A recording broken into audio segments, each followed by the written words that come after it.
अस्सलामुअलैकुम viewers, welcome back to my YouTube channel. उम्मीद करता हूँ सब खैरियत से होंगे। आज की हमारी information high Chrome plus capsule के बारे में होगी। आज हम जानेंगे इसके साइड इफ़ेक्ट्स और यूजेस के बारे में। तो सबसे पहले हम इस कैप्सूल के कॉम्पोजिशन के बारे में बात करते हैं कि इसमें कौन कौन से अज्जा शामिल हैं। CoQ10, L-कार्निटीन, chromium. व्यूअर्स, अब जानते हैं इस कैप्सूल के फ़ायदे। जिन लोगों को जल्दी थकावट महसूस होती है उनके लिए फ़ायदेमंद कैप्सूल है, क्योंकि हाई क्रोम कैप्सूल जिस्म में तवानाई बढ़ाती है और जिस्म को ताकत देती है। और इसके अलावा जिन मर्द हजरात में मर्दाना कमज़ोरी पाई जाती है उनके लिए फ़ायदेमंद है। इस कैप्सूल के इस्तेमाल से मर्दाना कमज़ोरी ख़त्म हो जाएगी और ये कैप्सूल मर्दाना बांझपन यानी मेल इनफर्टिलिटी के लिए ये कैप्सूल मुफीद और बेहतरीन है।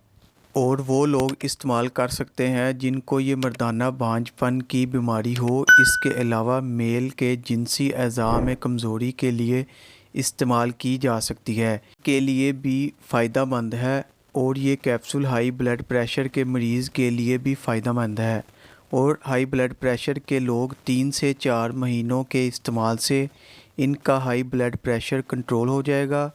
और इसके अलावा ये कैप्सूल शुगर के लेवल को कंट्रोल करने के लिए भी इस्तेमाल की जाती है। इसके अलावा हाई क्रोम प्लस कैप्सूल दिल की सेहत के लिए अच्छा है। ये दिल की तकलीफ़ के लिए भी फ़ायदेमंद है। तो व्यूअर्स, ये थे इस कैप्सूल के फ़ायदे। और अब जानते हैं इस कैप्सूल के इस्तेमाल से क्या क्या साइड इफ़ेक्ट्स हो सकते हैं। मतली और उल्टी का आना, दस्त और पेट में दर्द हो सकता है, मैदे में जलन हो सकती है, भूख में कमी हो सकती है, सर का दर्द और सर का चकराना हो सकता है। ये थे इस कैप्सूल के साइड इफ़ेक्ट्स। अब बात करते हैं कौन लोग इसका इस्तेमाल नहीं कर सकते। वो लोग जिनको इसकी कॉम्पोजिशन से एलर्जी है वो इस्तेमाल ना करें। और इसके अलावा प्रेगनेंसी में इस्तेमाल ना करें। दूध पिलाने वाली माएँ इसका इस्तेमाल ना करें।